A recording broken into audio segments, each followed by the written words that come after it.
Good morning, everyone. Sorry for the delay.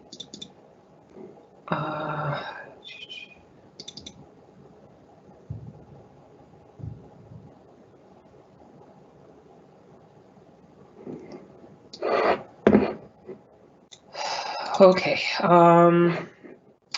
Let's see. The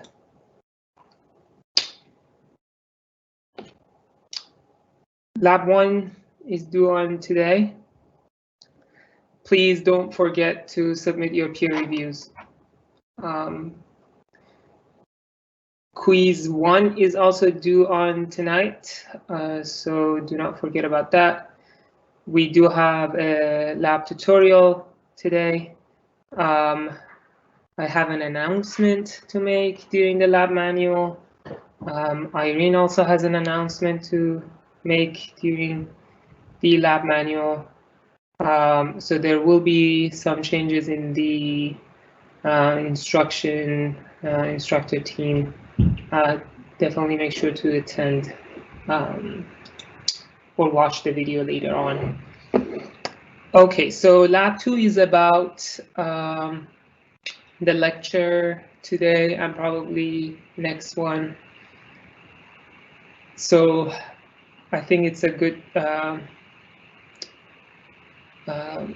good point to have lab 2 released. I think last term I had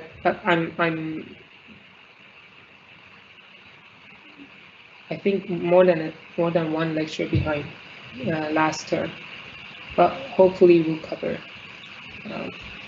Okay, so let's get started before let's lose more time. Okay. Today we're going to talk about multi-threaded kernels. In particular, we're going to see implementation of kernel threads. Actually, let me do this. Implementation of threads, not kernel threads.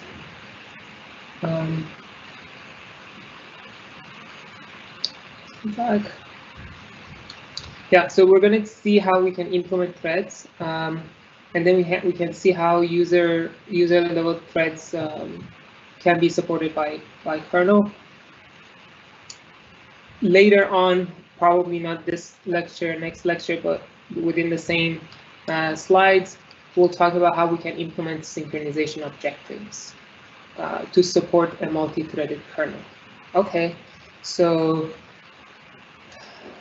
let's start with thread life cycle. This is something that you probably have seen in ECE 252. So you come from nowhere, potentially. Someone else creates a thread. When a thread is created, it becomes ready to be executed. So its state changes to ready. Then at some point, the scheduler picks this thread to execute, and at that point, the state of the thread changes to running.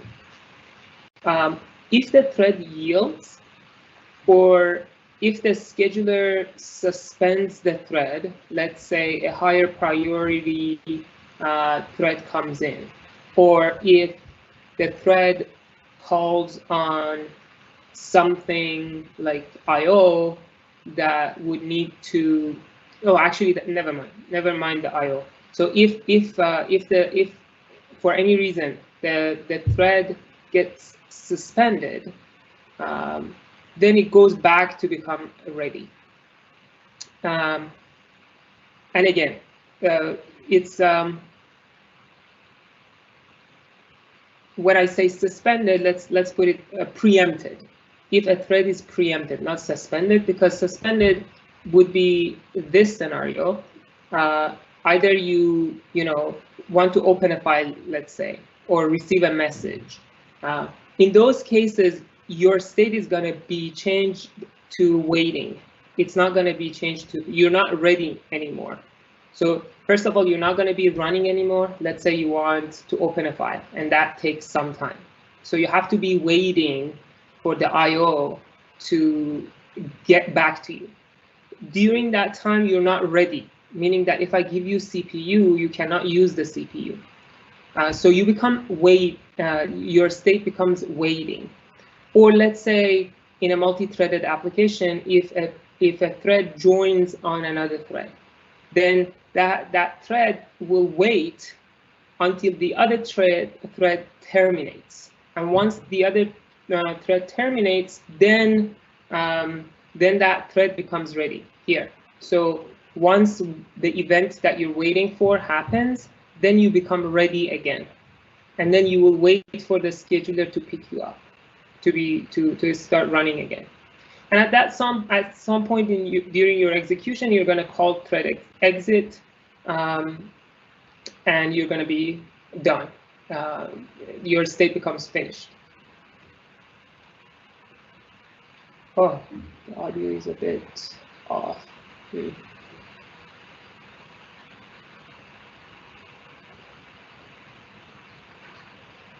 it this guy?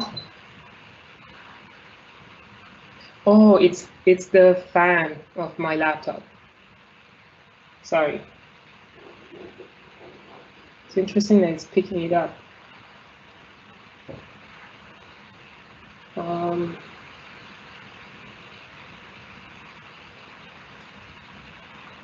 Okay.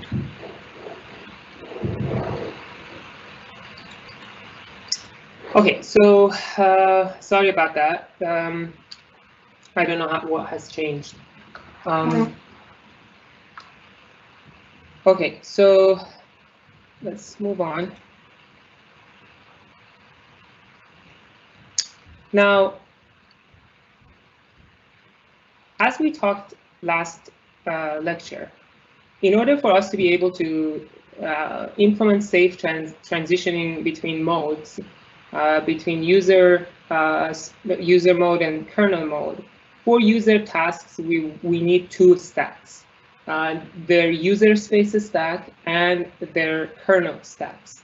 Now, you have to compare that with kernel tasks, tasks that belong to the kernel, tasks that are running in kernel mode. Those tasks, they don't have user space stack. And that's basically what you're seeing in this picture. So if you have, let's say we have two processes, each one of them has two threads. So each one of those two, so the bottom half of this image shows you the user level processes, and the top half shows you the kernel part. Now, with the users, each thread has its own user level stack, and all of the threads, they all share the code, the global variables, and the heap. The same with process number 2. As I mentioned, for each one of these threads, we need a kernel thread. So that's what you have here. So inside the kernel space, you're going to be allocating a kernel stack to this thread, and to this thread, and to this thread, and to this thread. And each one of them is going to have its own TCB. Again, inside the kernel stack, inside the kernel space. And the process as a whole has its own TCB. For kernel threads, each one of them has its own stack, each one of them has its own TCB, and all of them share the heap, the code, and the global variables of the stack of the kernel. So hopefully that makes sense. Okay, now how do we create new threads?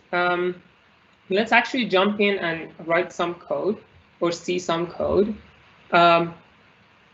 The first thing, so here, let me explain what we're implementing. So we're implementing the kernel support for any task. So if the task is a kernel task, then this kernel support is all it needs.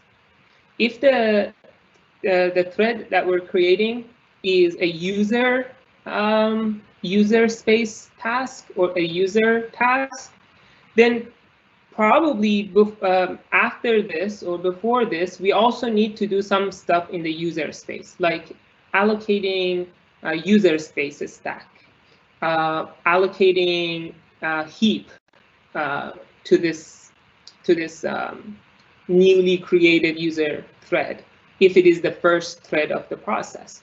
Those stuff happen usually in the user space libraries, as we talked about it last lecture. So I'm not going to cover what happens in the user space. I'm just going to cover whatever happens in the kernel space. So here, if you see a stack, we're talking about kernel stack.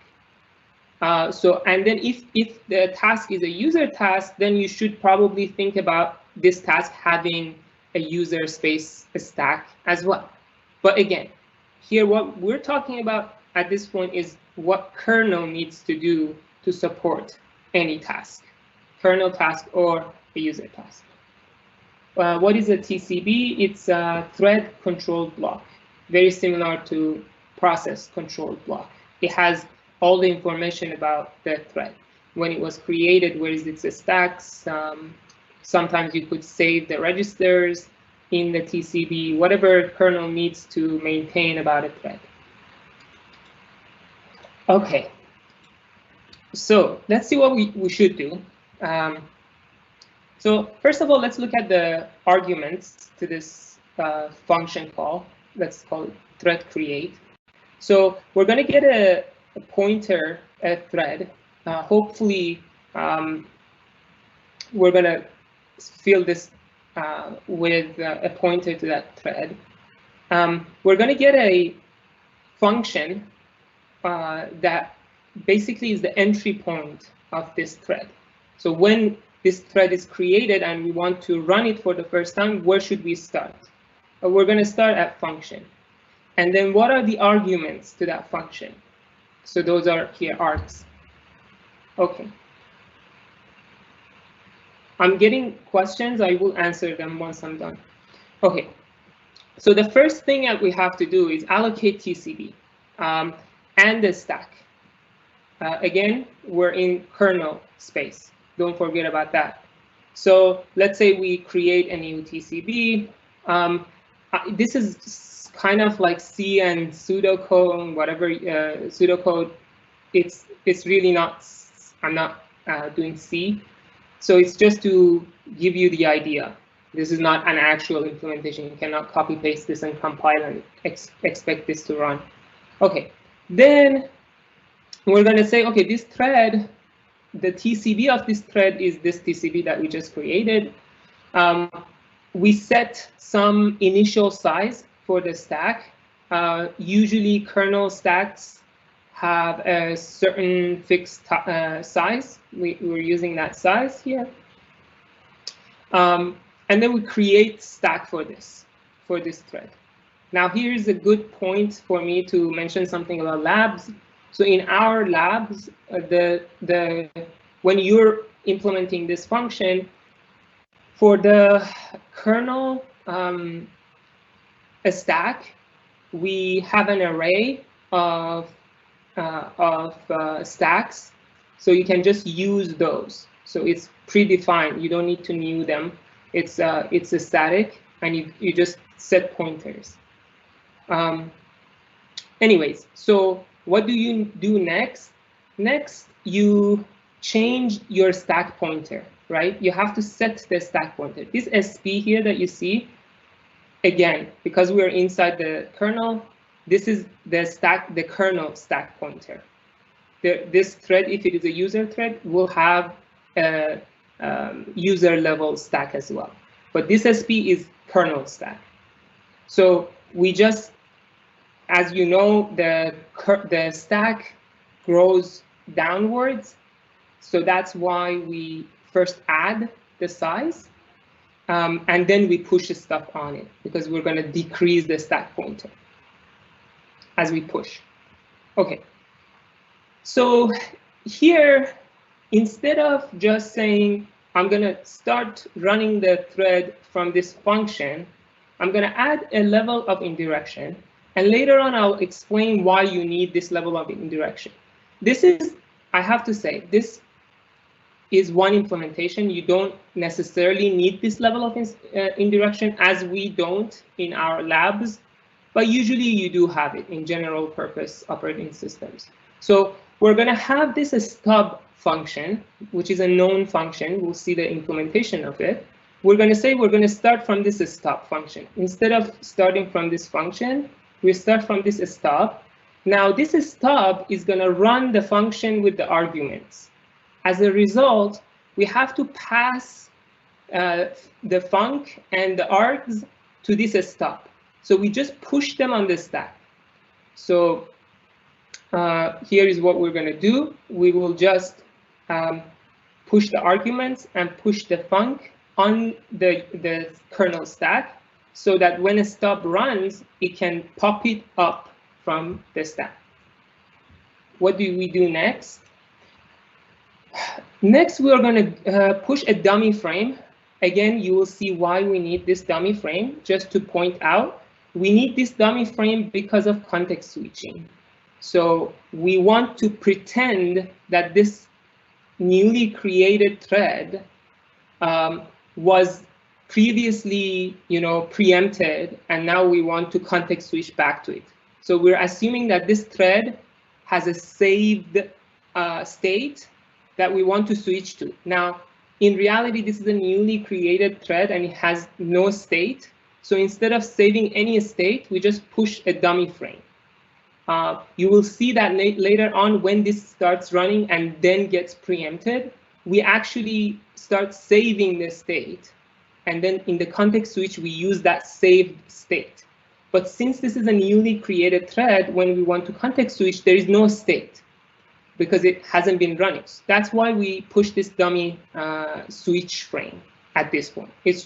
We just push something so that the context switching code works. And lastly, we change the state of this thread to ready. So this is now ready to be executed. And then we put this TCB on our ready list. We add this TCB to our ready list. Now, again, this is a point that I have to make. Here, I'm not going to the details of how you can implement this ready list. Usually in kernels, in general purpose kernels, they use really sophisticated data structures for this ready list, so that this add here takes really has a low complexity. If you use something like linked list, then sorting, because you probably want to sort these TCBs. Let's say you have priorities. Then you basically want to pick a TCB. You just don't want to pick randomly. You want to pick the highest priority task. So you want to maintain a sorted list of TCBs. And therefore, this add, if you assume that it's a linked list, could have ON complexity, because you might actually have to search your linked list to find where you should put it. And this ON is not good. So sometimes people want O1 or O log n complexity for this ready list.add. You usually want to maintain this list sorted so that whenever a scheduler wants to take the next one, it just takes the one from the head of this list, instead of when it wants to pick, it starts searching at that point. You don't want to do that. I mean, you could do that, but it's really inefficient. Okay, and that's it. That's pretty much what we do to create a thread. Now I think is a good point to answer some of these questions. What would the kernel thread be used for? That's a loaded question. So kernel threads take care of kernel tasks, right? So you could have different kernel threads to do different things. I don't exactly understand the question. Can you explain the thread join and thread exit part of the thread lifecycle one more time? This is something that you should know from ECE 252. If you don't, definitely come to my one of the office hours. I would be glad to explain it one more time. Sorry, I'm a little bit behind. So why do we subtract from the SP after running? Because it's going in a different direction. We're not adding, we're subtracting. Because it starts from higher addresses, right? So as you push, you're basically subtracting. You start high address. As you push, you're subtracting from your SP address. Okay. Okay, how does stub look like? Again, I got questions. I will answer them once I'm done with this slide. Okay, let's now look at the stub that I mentioned. So a stub is pretty simple. It just, as an input, as you saw, we push this function and argument. So all it does some startup housekeeping. For instance, you might want to know when exactly this task ran first. So this is a good time to, log that. Excuse me.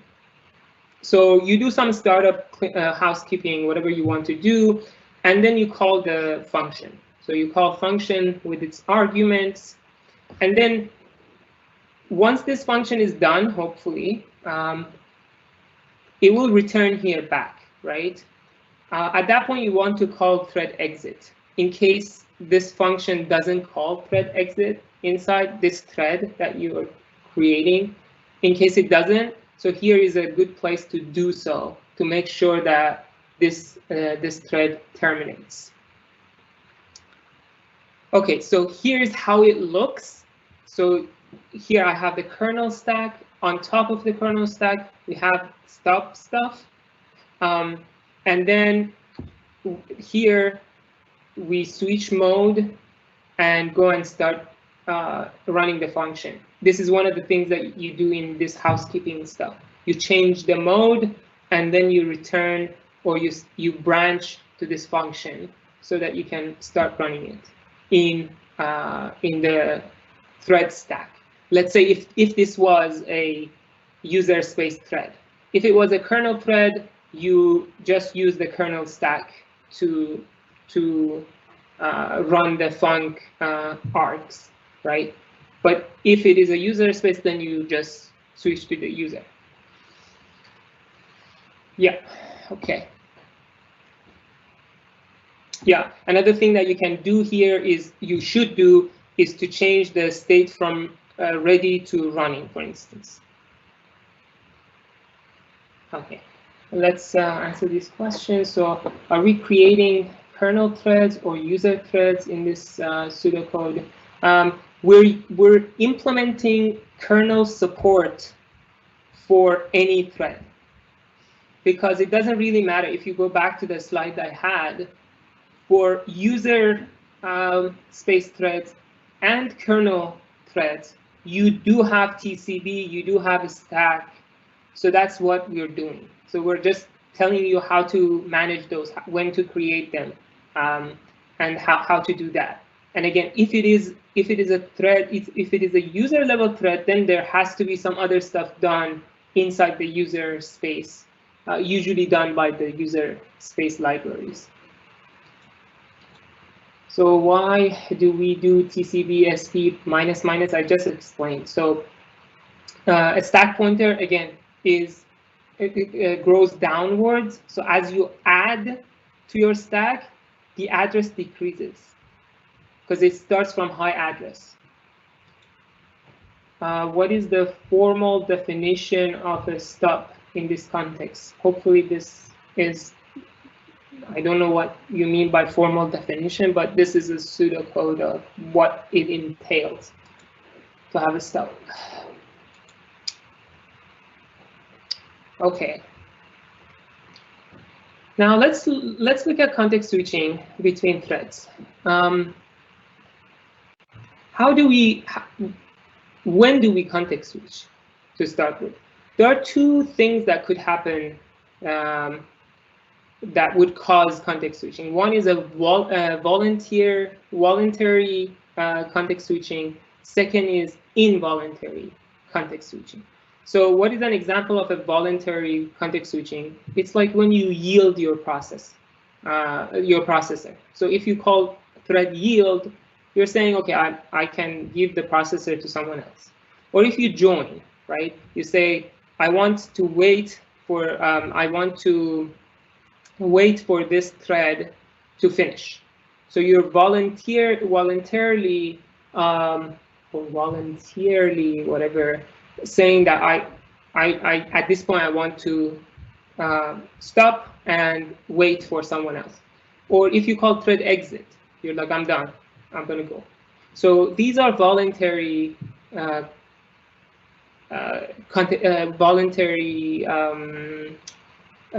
context switching triggers.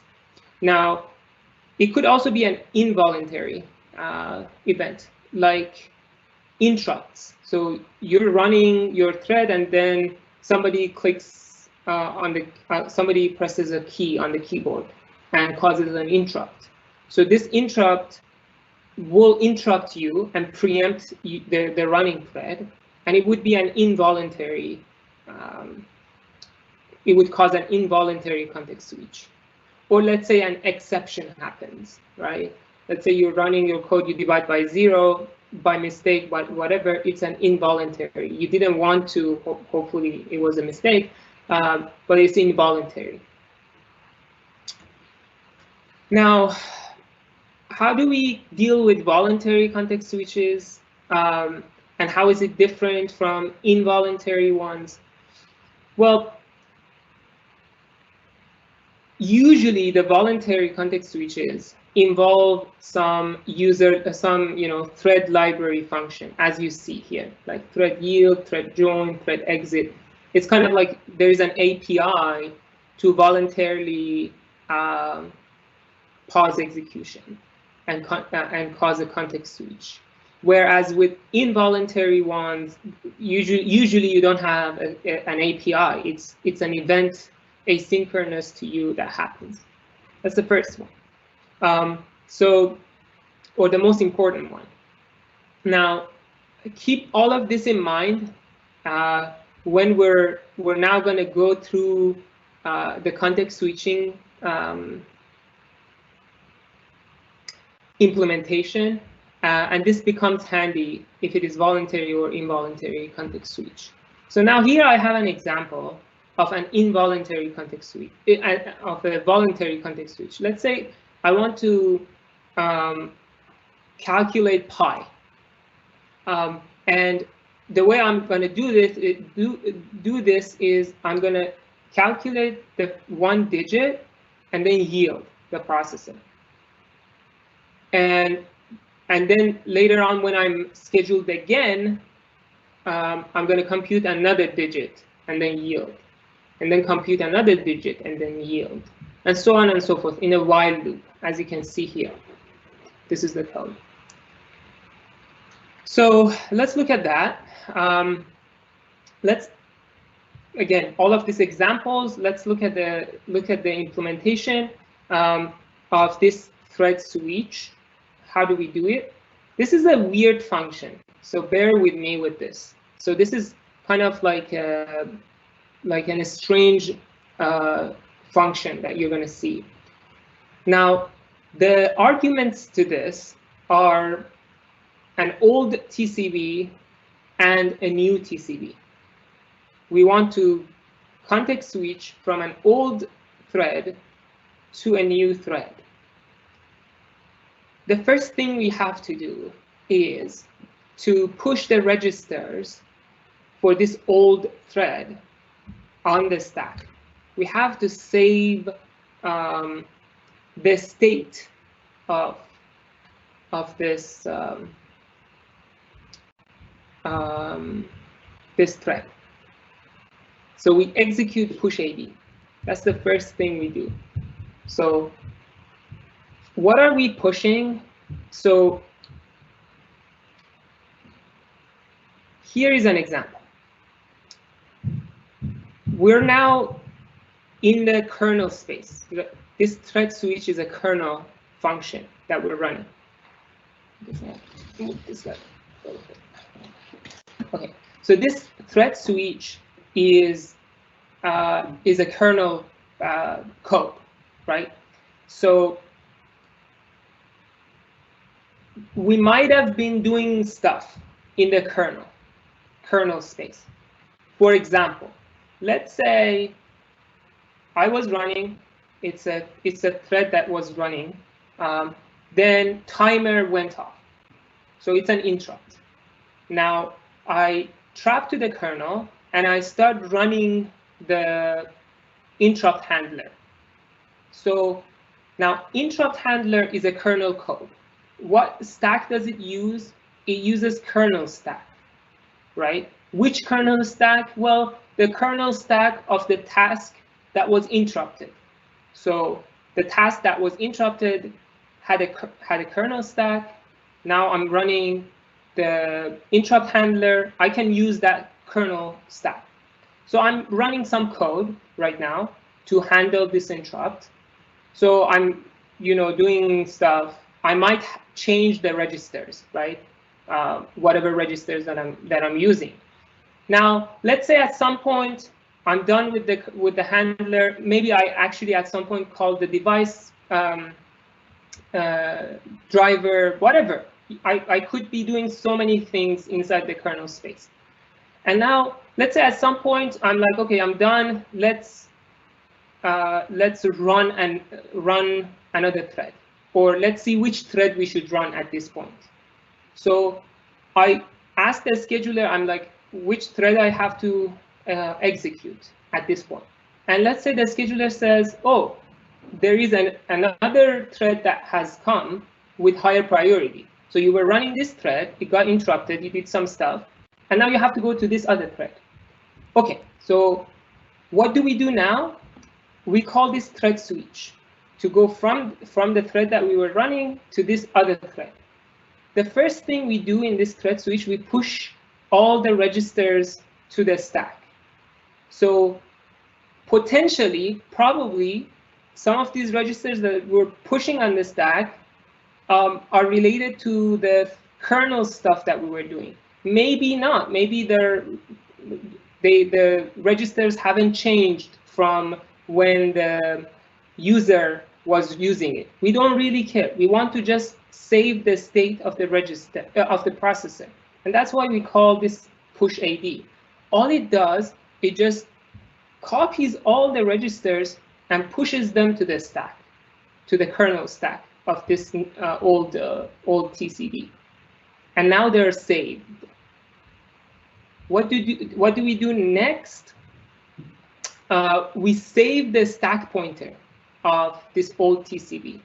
Why? Because we're going to change gears and start this new thread. This new thread has its own kernel stack. So we want to change the pointer to now point to this new stack. We have to save the old stack. We save it in the TCP. Okay, now we have saved the old stack. We're old TCB. We're confident that we have a snapshot of this old TCB. Now it's a safe time to switch to this new TCB. How do we switch? What does it even mean to switch to a new thread? All it takes is this next line, which is changing the stack pointer. The moment you change the stack pointer to point to the stack of this new thread, context switching has happened. You have context switched to this new thread. Now, what do you do next? You have to restore the state of this new thread. Hopefully, right before you context switch from this new thread to someone else, you took a snapshot of this thread as well. The same way that we took a snapshot of this old TCB, hopefully on the stack, there is a snapshot of this thread that we're context switching to. So just pop it up. So at this point, we pop the state of the new TCB, which is on its stack. And then we return, and we're done. what has happened? We came to this function, we started executing this code using the stack of an old TCB. We exited using the stack of a new TCB. Now, where does this return go? This return is just an instruction. It says return. If you remember from lectures ago, when you see an instruction that says return, what do? All you do is you look at the stack, whatever your stack is, and say, where should I return? And whatever is on top of your stack, you return there. So now, which stack I'm looking? There were two stacks, old TCB and new TCB. Since I have changed the stack pointer, now I'm looking at this new TCB's stack. So I'm going to look at whatever address that is saved on this new TCB stack, and I'm going to return there. Right? Everything hopefully was explained. Again, this is a weird function. Now that you saw this function, let's see. So this is going to return to the address that is stored on new TCB's stack. OK, so to just put things into perspective, going back to the example that I had, we were computing pi, and at some point we called thread yield, right? And this thread yield straps to the kernel and calls the kernel function associated with this thread yield. Let's call that kernel yield. This is the system call. This system call is going to call run new thread, basically saying, okay, this thread doesn't want the CPU anymore. Let's find out who's next on the in the ready list and execute that one. So let's now look at this run new thread. I'm getting questions. I will answer, I promise. I have to finish this so that I give you a big picture, and then I can go back and answer the questions. Now, let's look at this run new thread here. This guy is going to call thread switch now. So the first one,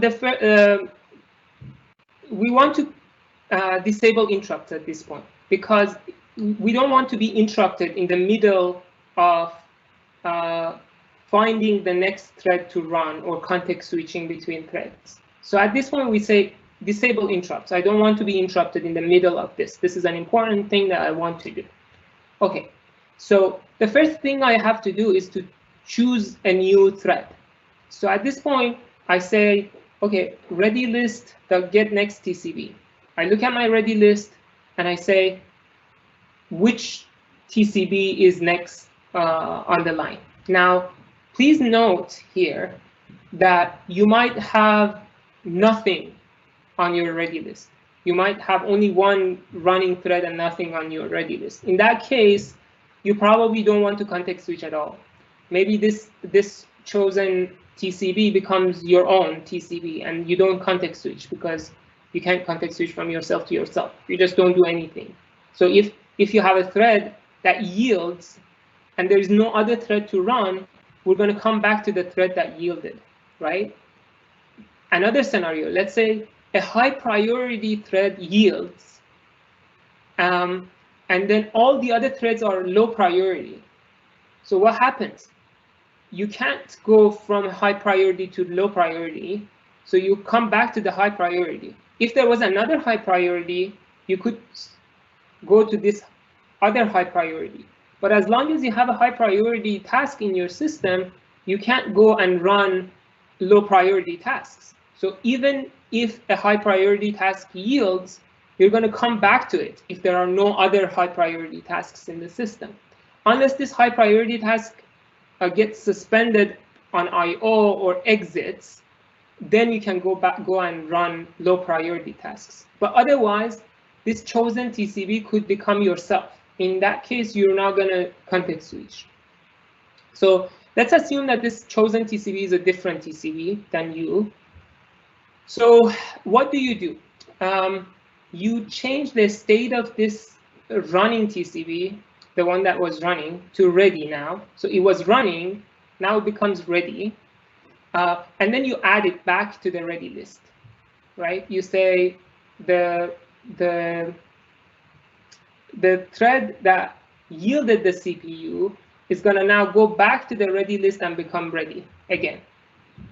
It was running and now becomes ready, and I'm going to add it to the ready list. I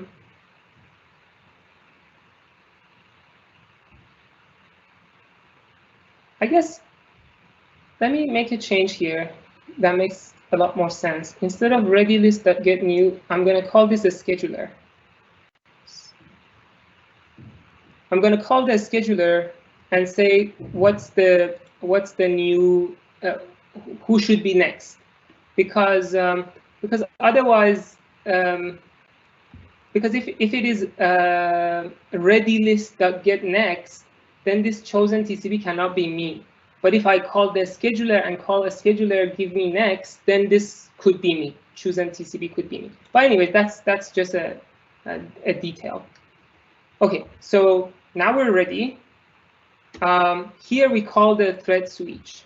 So kernel yield called run new thread, and now run new thread calls thread switch. And what are the arguments to thread switch? The running TCB and the chosen TCB. Okay. Now here is a part that is a little bit interesting, and probably you have to scratch your head a little bit. What am I doing here? What is the return address? I'm doing a function call, right? This thread switch is a function that I'm calling. Again, go back to the slides that I was talking about function calls and how the stack grows. The moment you call a function, you're going to push on your stack the return address. So you're going to say, when you return from this function, you're going to come to this address, which is usually the address after this function call, right? So first of all, which stack I'm pushing the return address to? Well, at this point, I'm running this running TCB. So I'm working with this running TCB's stack, kernel stack. So I'm going to push the return address to this running TCB's kernel stack. So the kernels, if I look at the kernel stack of this running TCB, now at top, I'm going to have the return address, which is going to be the next line here. And then I go to the thread switch. So this actually should remind you of the previous slide when I said, okay, where do we return from this thread switch? In thread switch, when I want to return, I look at the chosen TCB's stack, and I see where I should return, right? And hopefully, where I have to return there is somewhere here in the code of that guy, in the context of that new TCB.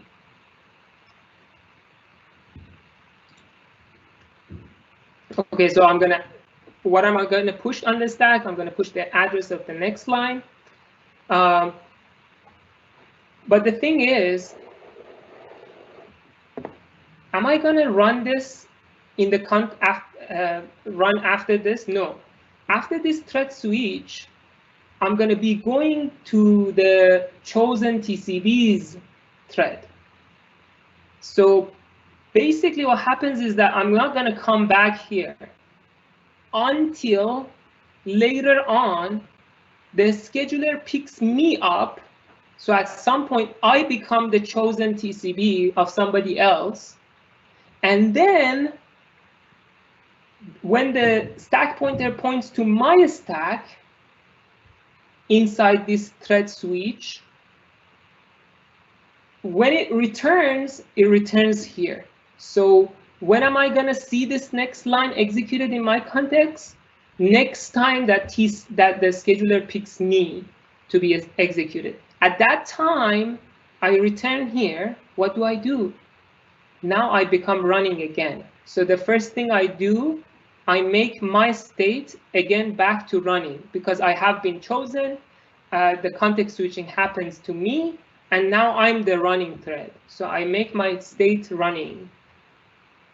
So when is this line executed? Whenever I'm going to be chosen later on in the future. Yep. And you could do some cleanup housekeeping, enable interrupts, and return. Okay, I got plenty of questions to answer here.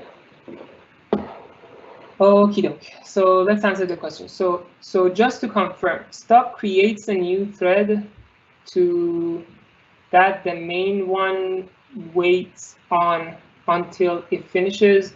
No, Stub only calls the function that you wanted the new thread to start from, and it doesn't wait. It's just the Stub stack frame remains here until you're done with your function. And if you call exit, you come back to Stub, or if you don't call exit and you just return, you come back to Stub on your kernel stack, and then the Stub calls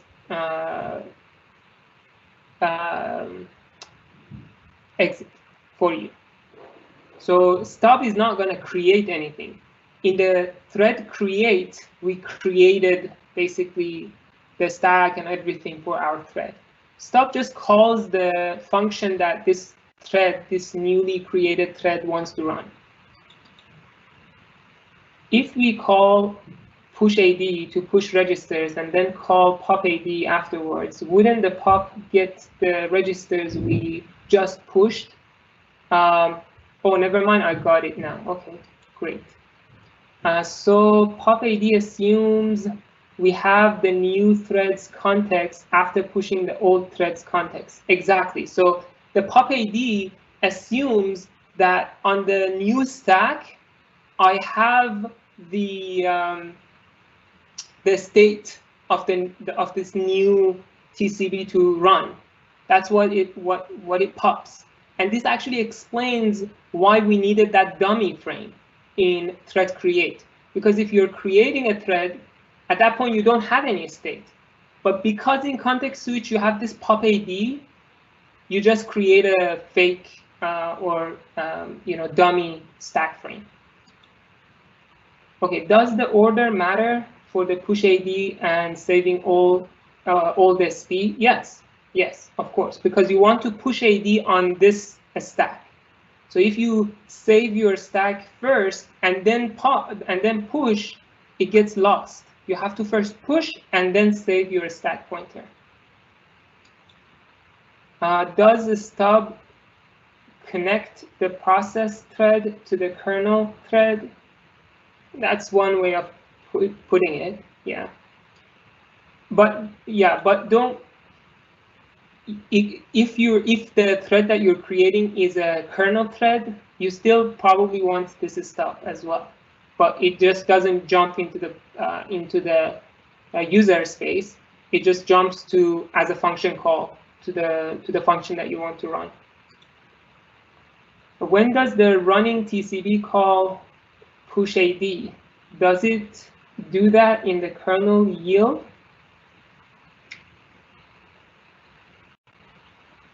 When does the running TCB call pushAD?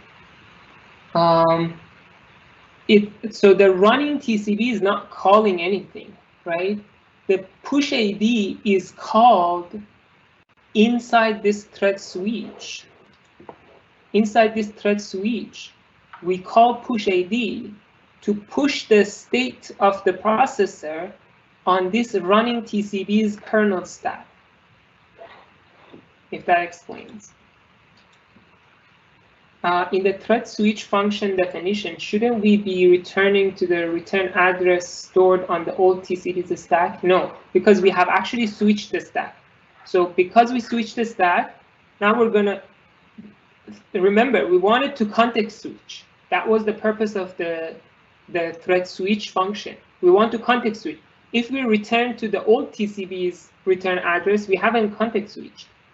That's why we change the stack, and then we look at what return address we have on this new stack. to return there and complete our context switching, because then we're basically running whatever you had as a return address in the other thread. These are all actually good questions. Isn't running TCB and chosen TCB the same for thread switch? Not necessarily, right? It could be or it couldn't be. I think I should put like something like if chosen TCB, I think it is in your book that if chosen TCB equals the running TCB, just return, don't do anything. But if this chosen TCB is different from the running TCB, then do the context switching. What specifically can go wrong if we get interrupted within run new thread? A lot could go wrong. When we start talking about the synchronization stuff, you could see what could go wrong. I have slides on that. So this, whenever we're talking to the scheduler, we need to disable interrupts and not get interrupted in the middle of this, because then you could get lost where you are in which thread was running, which thread you should context switch to. I have actually slides on that later on. Okay, did you mean that running TCB state becomes running, won't run directly after? Yes. So this line, run TCB state running, won't run until this thread that just called run new thread is chosen later on by someone else. Because once you execute this thread switch, you're gonna switch to a new thread. So you're not gonna execute anymore. So you become ready then. So here you have made yourself ready. So at some point, the scheduler will choose you to be this chosen TCB of someone else. And at that point, you return here, and then you become running. Why did you change line 5 from ready list to scheduler? Because I'm not in the ready list, right? And you shouldn't actually ask the ready list to give you the next TCB. You should ask the scheduler to give you the next TCB. So the scheduler should look at the running thread and all the ready threads and choose which one should run at this point.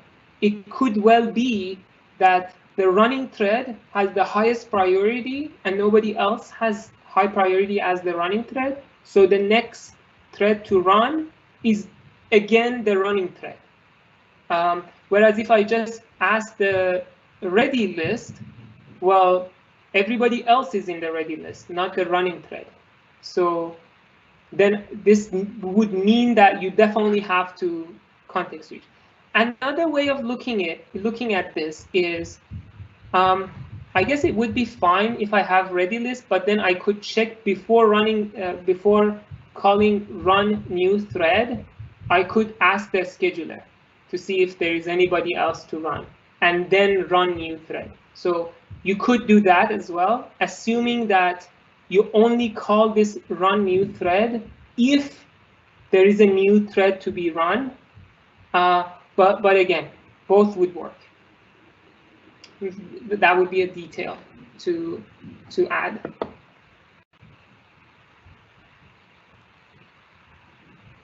Just to be consistent, actually, I'm gonna go back to what it is. Sorry if that creates some.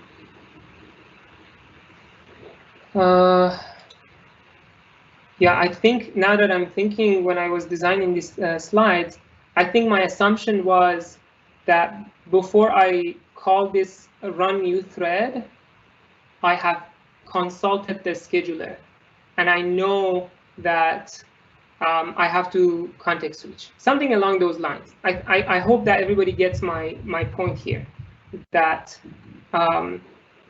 that there are situations where you yield. Let's say here you yield, right? Probably somewhere in this kernel yield, you want to make sure that you have to do this run new thread, or if you should just return back to the thread that called thread yield. You don't need to context switch, right? But let's say here in kernel yield, you decide that, yeah, I have to do a context switch, and then you come to run new thread.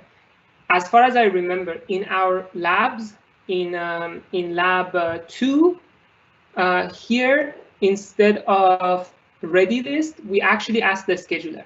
So in the labs, here we consult the scheduler. So every time you call kernel yield, it will call run new thread, but then in run new thread, you call the scheduler to see if you have to context switch or not.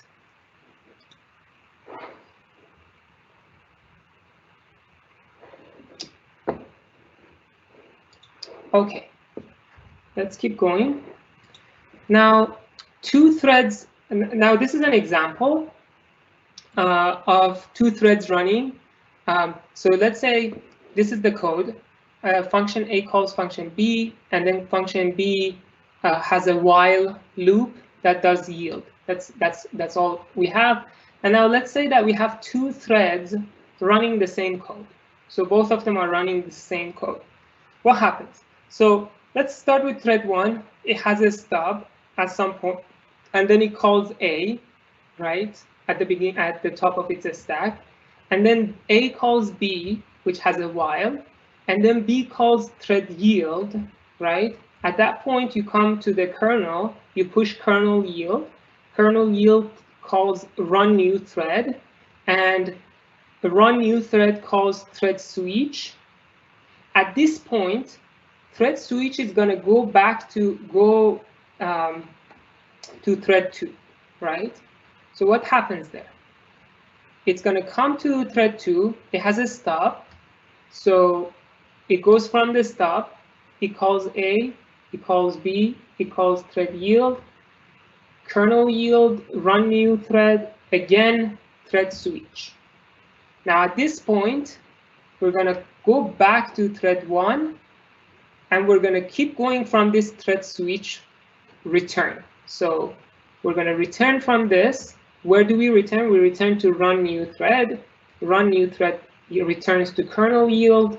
Kernel yield will go back to the thread yield, and then thread yield goes back to B, because it doesn't go anywhere. After this yield is done, you go back to this while loop. You call thread yield again. It's getting pushed, and the cycle continues.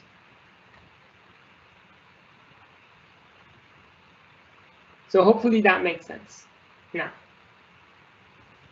okay, so here is a good point for me to mention that implementing context switching is hard. We, last term, gave students code, some code, for context switching between two threads, two kernel threads, and then asked them to modify that to support context switching between user tasks and stuff. So basically adding mode change, all that was to it. And it was not a good experience for anyone. So we got a lot of feedback that it was hard. So as a result, this term, we're not going to ask you to implement context switching. So we're giving you the context switching code. To just give you a sense of that, all the way to lab 4, some groups were dealing with context switching. They would, discover bugs of their context switching then. So it's really a complicated job, and it's hard to implement. There are so many things that you could forget to implement. And it's hard to test all those different scenarios that this could go wrong. You might say, okay, what if I like do a exhaustive test, formal languages? It's theoretically possible, but practically it's not possible. The state space explodes. So anyways, I just put this slide here to mention that it's a hard thing to do. You guys are lucky not to be the ones taking this course for the first time. So we did experiment with asking students to do this, and it was a failed experience. This time we're giving you the context switching code, so you sort of don't need to deal with the context switching code anyways. Now, this is about the dummy switch frame. I think I explained it well, at least in my mind, hopefully in your minds as well. But the idea, hopefully you got the idea, is that because pop-AD here in the thread switch, when you pop-AD, it's just popping from this new TCB's stack. So there is an assumption when you come to this thread switch that you have saved the state of your task or of your thread on the stack. Now, this would be a right assumption if you keep, context switching between threads and you have already done some context switching, because every time you context switch, you save the state. But to make this a right assumption for new threads, that's why we push a dummy stack frame when we create a new thread, because we want this pop-AD to be able to pop something. And that's basically what this does. So it just pushes nothing, basically. It doesn't really matter. The size of pop-AD, it changes the stack pointer so that pop-AD could pop stuff, which would have no meanings because there's no state for this task. Question, so are interrupts blocked during the execution of this function? I don't exactly know which function you're talking about, but wherever you say disable interrupts, then interrupts are disabled on that processor until you enable interrupts. If you have a multiprocessor, when you execute disable interrupts, you're disabling interrupts on the processor that executed it. The other processor could still be interrupted. That's an important thing to note. Okay, does the OS manage adding and popping from the stacks in slide 11? Everything that you saw, adding, popping stuff, these are kernel codes. So it's the operating system's job to do it, if that's what you're asking. Why are we bothering to save old TCB-SP when we're just returning to, because this old TCB at some point becomes the new TCB of someone else. So we want to restore its stack. So we have to save its stack into its TCB so that later on we can actually switch to it. If you don't save the stack pointer, it will be lost because you're changing a stack pointer to somebody else's stack. So you have to save this stack pointer to come back to it later on. Again, the stack, kernel stack, is a region in memory. So you need to know where the stack pointer is so that you can actually return to it later on. That's why we save it on the TCB. What time is it? Good ahead. Okay. Now this was a voluntary, like just calling task yield. Let's see another scenario where we will actually again call run new task. Let's say this time I want to copy a file, right? So let's say I'm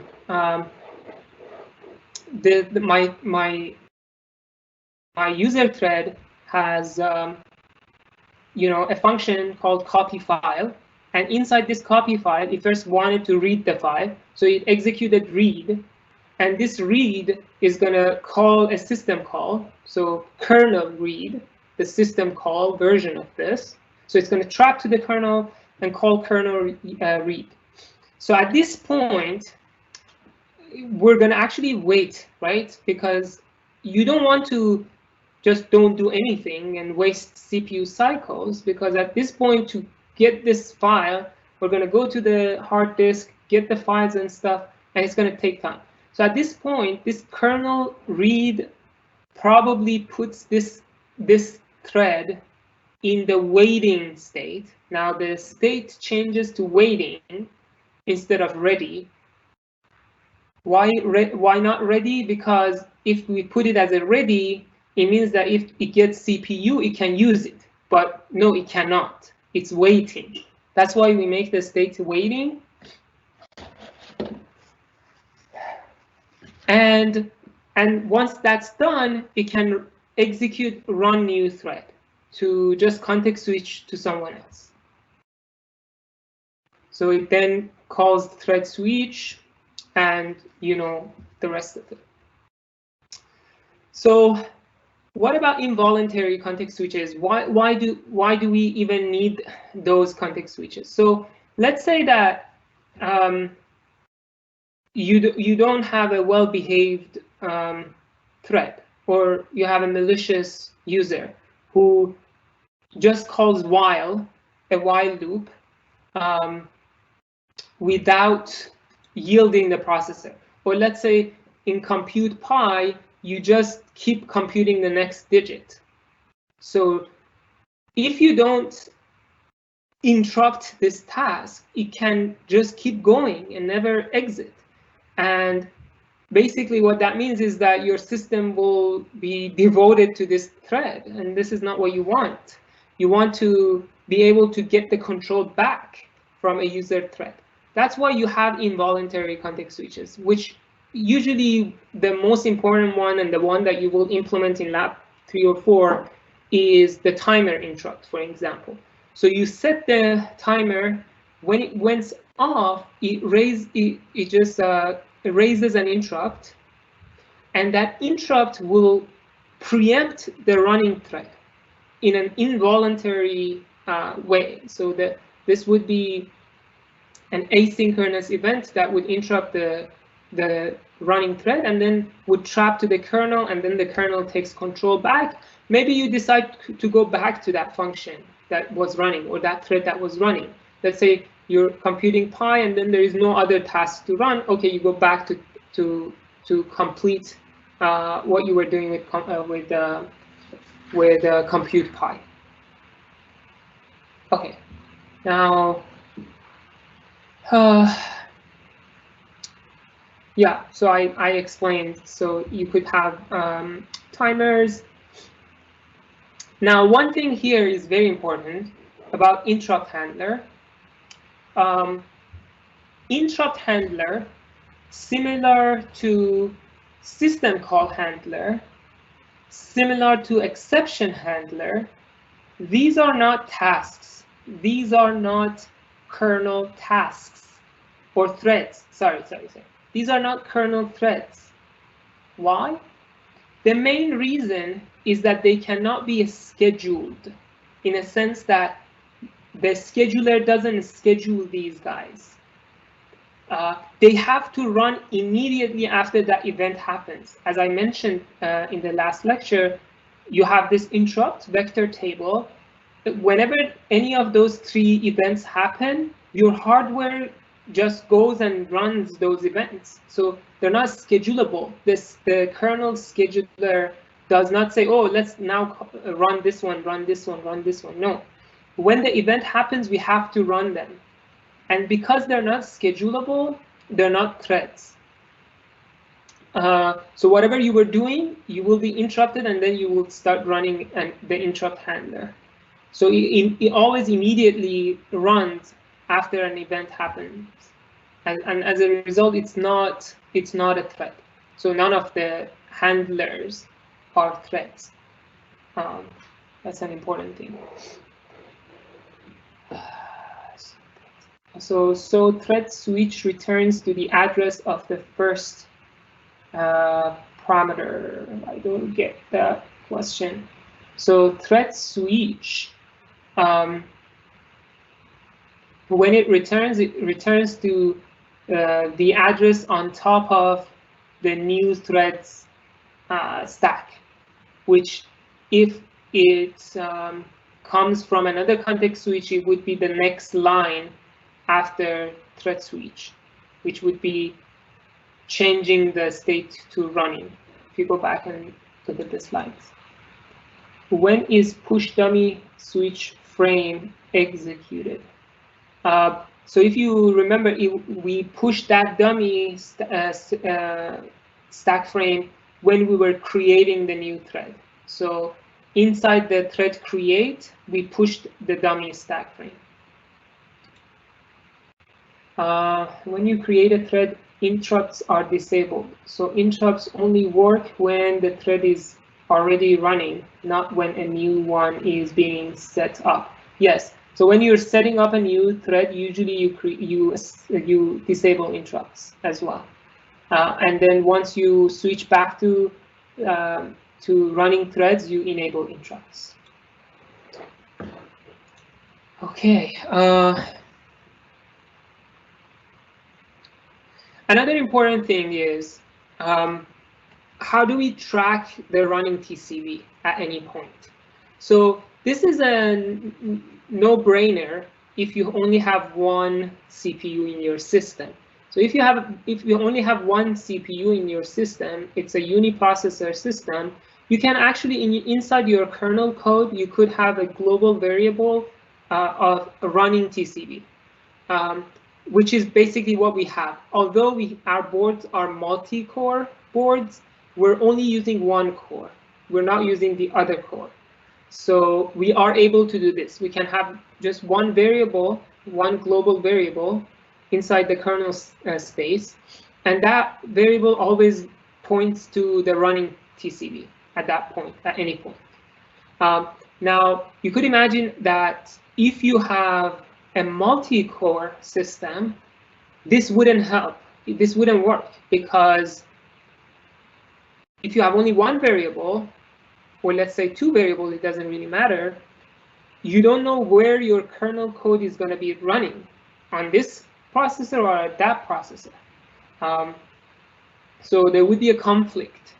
The way to resolve this, you could have compiler solutions. For instance, the compiler could hold on to a specific register, do not allocate that register to anyone, and then just use that register in each, which would be distinct in each processor to keep the running TCB pointer. That's one software solution.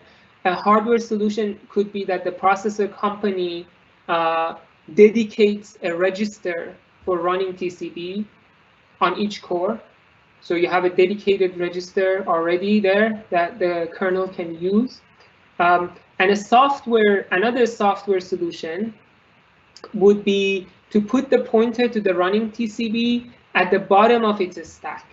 So you have a fixed point for each TCB, right?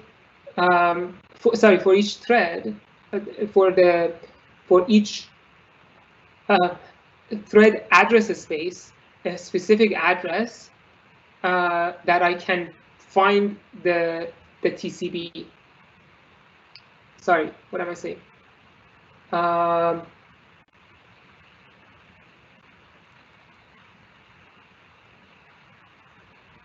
Yes, that's exactly right. So what we do is we just change the stack pointer, right? Every time we want to context switch, we change the stack pointer.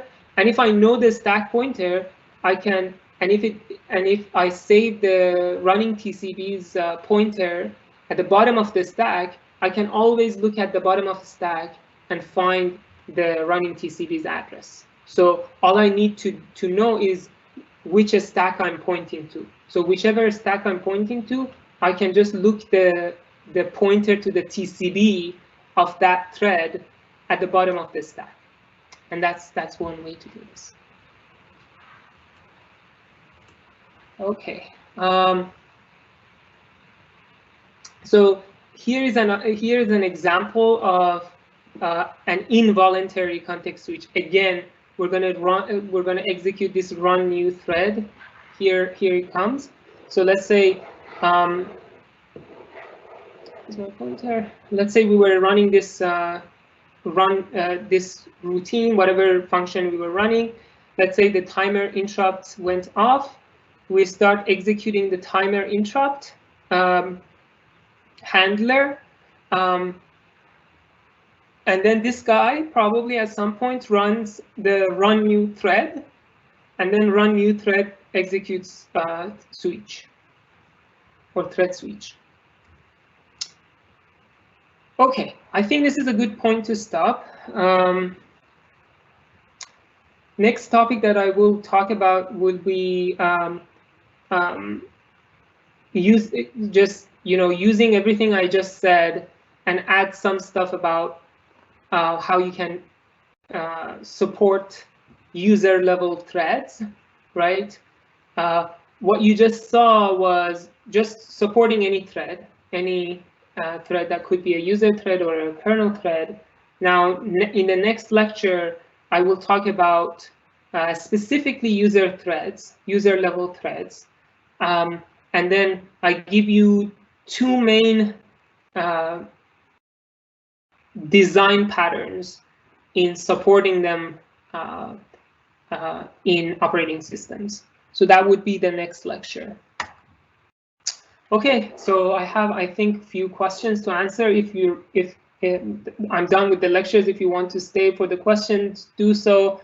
Otherwise, take care and be safe. So can we say that interrupt handler, interrupt handlers are signals instead of threads?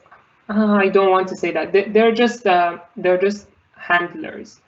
They're not, all we can say is they're not threads, so they're not schedulable. They don't have their own stack, for example, or their own TCB. They're kind of like function calls inside the kernel. So I just don't quite understand how they sit in memory since there is no TCB. Yeah, so they're kind of like function calls, right? All they need is a stack to do their business. And what stack do they use? They use the kernel stack of the running task, the running TCB, the running thread. So whatever thread that is running has a kernel stack. Either it's a kernel thread or it's a user thread, it doesn't really matter. It has a kernel thread. It has a kernel stack. So the moment interrupt happens, you can start running the interrupt handler code, like a function call, and to just have a stack for it, you use the kernel stack of the running thread. Oops, I just published it without seeing it. So what if an interrupt is called while an interrupt is happening? Yeah, so we actually disable interrupts when we're handling other interrupts. Otherwise, there are ways to do to allow multiple interrupts in each other, but it's kind of like not a safe thing to do, right? Because you could overflow the stack. You're handling one interrupt, then another interrupt happens. And you're handling that other interrupt, and another interrupt happens. So you usually want to disable interrupts when you're handling one. So when we called thread switch in run new thread, we didn't re-enable interrupts. So when do they get enabled? After calling thread switch, the new thread starts executing an arbitrary instructions, so interrupts would not get re-enabled. That's not correct. Here, after thread switch returns, the instruction that is executed is to change the state to running, do some cleanup, and then enable interrupts. So you always enable interrupts. And if it is a new thread, so you're not gonna come here. You're gonna go to the stub. So in that case, the stub will enable the interrupts right before it jumps to the if you remember, here is the code for stub. Where did I put the code for start? Here. So here, the startup housekeeping, I actually have it here. So you could enable interrupts. Where was it? Yeah, enabling interrupts is one of the things that you could do. Okay, so thank you for the questions. Take care, be safe, and talk to you on next Tuesday. Bye-bye.